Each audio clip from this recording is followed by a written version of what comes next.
Welcome to fandom. তো চলে এসেছি আরেকটা ফুটবলের ভিডিও নিয়ে। তো অনেক আপডেট রয়েছে, সব তো দেবো কারণ এআইএফএফ এর অ্যাওয়ার্ড সেরেমনি হয়েছে, তো আরও অনেক কিছু হয়েছে, তো সেই আপডেটগুলো নিয়ে তো দেবোই অবশ্যই। এবং যা যা আমার কাছে খবর আছে ইন্ডিয়ান ফুটবল নিয়ে, ট্রান্সফার মার্কেট নিয়ে, সেগুলো তো অবশ্যই তোমাদের সাথে শেয়ার করবো। কিন্তু যারা এখনও অবধি সাবস্ক্রাইব করেনি তো অবশ্যই কিন্তু সাবস্ক্রাইব করে দিও, তার সাথে বেল আইকনটাও ক্লিক করে দিও, রেগুলার নোটিফিকেশন পাচ্ছ।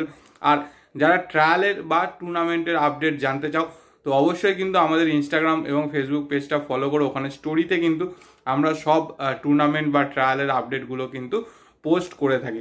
তো প্রথমেই আসি এআইএফএফ এর যে অ্যাওয়ার্ড সেরিমনি ছিল, গতকালকার ভিডিওতে বলেছিলাম, তো সেটা নিয়ে বলি। তো যেই অ্যাওয়ার্ডগুলো দেওয়া হয়েছে তাতে কিন্তু বেশ কিছু বাঙালি ফুটবলার কোচ কিন্তু সেই অ্যাওয়ার্ডে ভূষিত হয়েছেন, এবং তার সাথে ইস্টবেঙ্গল টিমে খেলে যাওয়া কিছু প্লেয়ারও কিন্তু অ্যাওয়ার্ড পেয়েছেন। তো যেই অ্যাওয়ার্ডগুলো যাকে যাকে দেওয়া হয়েছে সেগুলো আমি একটু বলে দিই। Women's coach of the year পেয়েছে হচ্ছে সুজাতা কর। জানো বেঙ্গলে বেঙ্গল ফুটবলে যথেষ্ট পরিচিত নাম, অনেক দিন ধরে কোচিং করাচ্ছেন, নিজেও এক সময় ফুটবলার ছিলেন। তো শ্রীভূমিকে সেকেন্ড ডিভিশন থেকে ফার্স্ট ডিভিশনে তোলা, তারপরে 3 নম্বরে ইন্ডিয়ান ওমেন্স লিগে থার্ড করা, তো তার জন্যই কিন্তু এই কৃতিত্বটা। আরেকজন যাকে দেওয়া হয়েছে সে কিন্তু ভারতীয় কোচ, যে কিন্তু men's coach of the year Khalid Jamil. তিনি কিন্তু এর আগেও একবার এই অ্যাওয়ার্ডটা পেয়েছেন। জানো জামশেদপুরকে নিয়ে একটা অসাধারণ সিজন চলছে, এবং আজকেই কিন্তু ফাইনাল রয়েছে সুপার কাপের, জামশেদপুর ভার্সেস এফসি গোয়া। তো সেই কথায় পরে আসছি।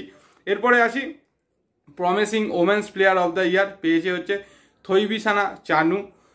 Promising men's player of the year পেয়েছে হচ্ছে ব্রিসন ফার্নান্ডেজ, অসাধারণ পারফরমেন্স করেছে কিন্তু এফসি গোয়ার হয়ে।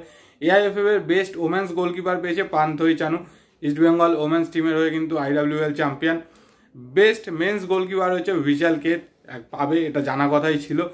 তারপরে হচ্ছে women's player of the year Soumya Guguloth, এও কিন্তু ইস্টবেঙ্গলের হয়ে আইডব্লিউএল চ্যাম্পিয়ন। এবং best player of the year অবশ্যই অসাধারণ একটা কেরিয়ার এই মুহূর্তে চলছে, লাস্ট 2-3 বছর ধরে কিন্তু কেরিয়ারের পিকে রয়েছে।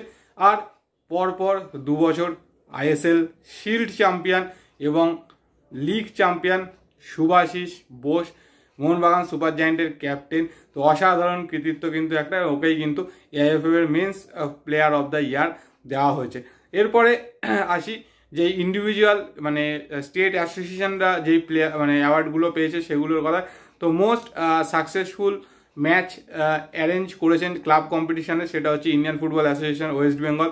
মোস্ট সাকসেসফুল ন্যাশনাল ফুটবল কম্পিটিশনেও কিন্তু পেয়েছে অল মণিপুর ফুটবল অ্যাসোসিয়েশন এবং Indian football association. Best MA for hosting most AIFF competition, এটাতেও কিন্তু ইন্ডিয়ান ফুটবল অ্যাসোসিয়েশন রয়েছে ওয়েস্ট বেঙ্গল, তার সাথে কর্ণাটকা স্টেট ফুটবল অ্যাসোসিয়েশন এবং আসাম ফুটবল অ্যাসোসিয়েশন রয়েছে।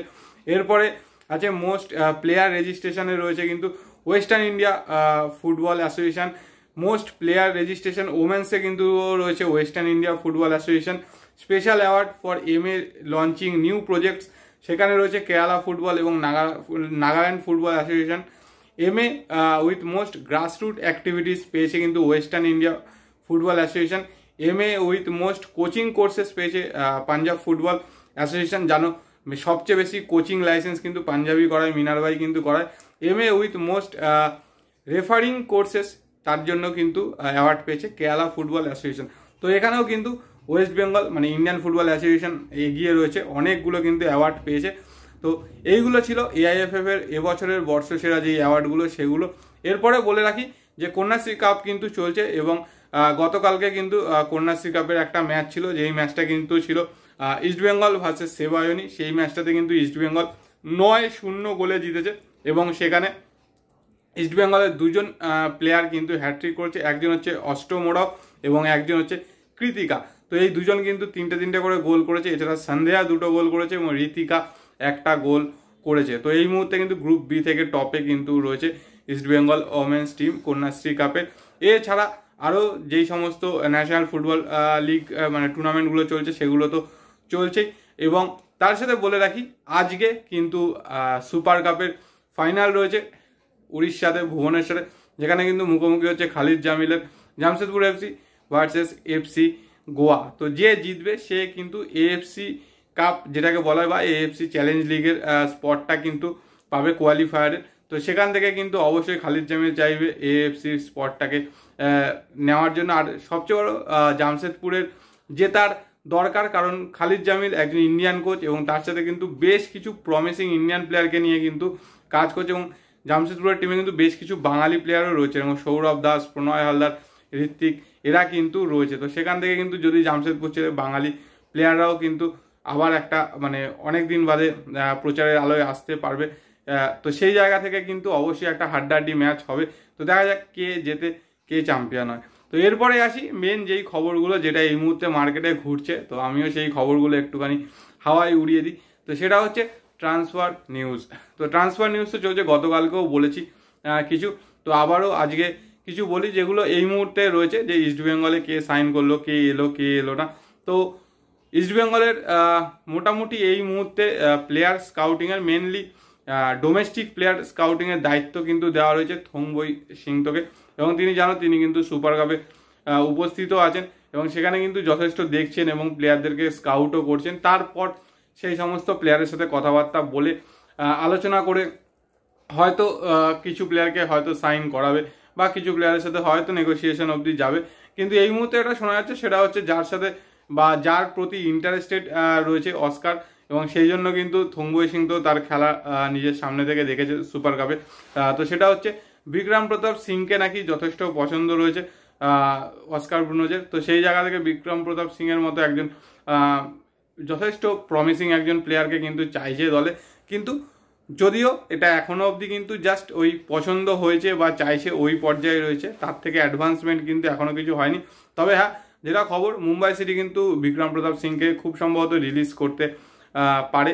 তো সেই জায়গা থেকে কিন্তু যে কোনো টিম ওকে নেওয়ার জন্য অবশ্যই ঝাঁপাবে, কারণ ওকে দেখেছো খেলা যে গোলের একটা খিদে রয়েছে, সবসময় দৌড়ে বেড়ায়, যদিও একটু কাট বেশি খায় বা ফাউল বেশি করে, কিন্তু তাও যথেষ্ট খেটে খেলা প্লেয়ার। তো সেখান থেকে অবশ্যই একটা ভালো ইনক্লুশন। এবং আরও বলে রাখি যে আরও কিছু প্লেয়ারের সাথে কিন্তু কথাবার্তা বলছে বা যারা কিন্তু নজরে রয়েছে, বাট ইস্টবেঙ্গলের এই মুহূর্তে শোনা যাচ্ছে একজন বিদেশির খবর দেখলাম, পেপারেও হয়তো পেপার কাটিং একটা দেখলাম বেরিয়েছে, যে ইসমাইল বলে একজন প্লেয়ারের সাথে। তো সেটা বলে রাখি সেটা কিন্তু অনেক পুরনোর খবর, মানে যতদূর আমার মনে পড়ছে 2018-19 ওই টাইমটাতে এই নিউজটা বেরিয়েছিল, তো তারপর আবার বেরিয়েছে। তো যাই হোক, এরকম কিন্তু খবর আপাতত কিছু নেই। মেনলি এই মুহূর্তে ফোকাস কিন্তু করছে ডোমেস্টিক প্লেয়ারদের ওপরে। তো আর ফরেন প্লেয়ার অবশ্যই কোচ নিজেই হয়তো সিদ্ধান্ত নেবে, তারপর কিন্তু ডিসিশন হবে যে কে আসতে চলেছে। কিন্তু তার আগে অবধি এখনো অবধি কিন্তু কোনো ফাইনাল কিছু নেই। তবে দেখা যাক, যেহেতু ইস্টবেঙ্গলের কে নিয়ে সবার চিন্তা ভাবনা আর প্রচুর এখন লোকের কাছে নিউজ থাকে, তো এরকম প্রচুর নিউজ কিন্তু বেরোবে। তো আমরা যেইটুকুনি খবর জানতে পারবো বা যতটা মনে হবে যে আমাদের সঠিক, ততটাই তোমাদের সাথে শেয়ার করার চেষ্টা করব। আর যেহেতু অনেকদিন ভিডিও বানাইনি, তাই চেষ্টা করছি এখন রেগুলার বেসিসে ভিডিও দেওয়া। তো গতকালকেও দিয়েছিলাম, তো আজকেও ভিডিও দিচ্ছি। তো অবশ্যই কিন্তু সবাই ভিডিওটা দেখো এবং যেগুলো বললাম সেগুলো নিয়ে তোমাদের কি বক্তব্য অবশ্যই কিন্তু জানিও। আর ভিডিওটা ভালো লাগলে লাইক শেয়ার তো অবশ্যই করবে এবং কমেন্ট সেকশনে কমেন্ট করে জানিও। তো চলো আজকের মতো টাটা।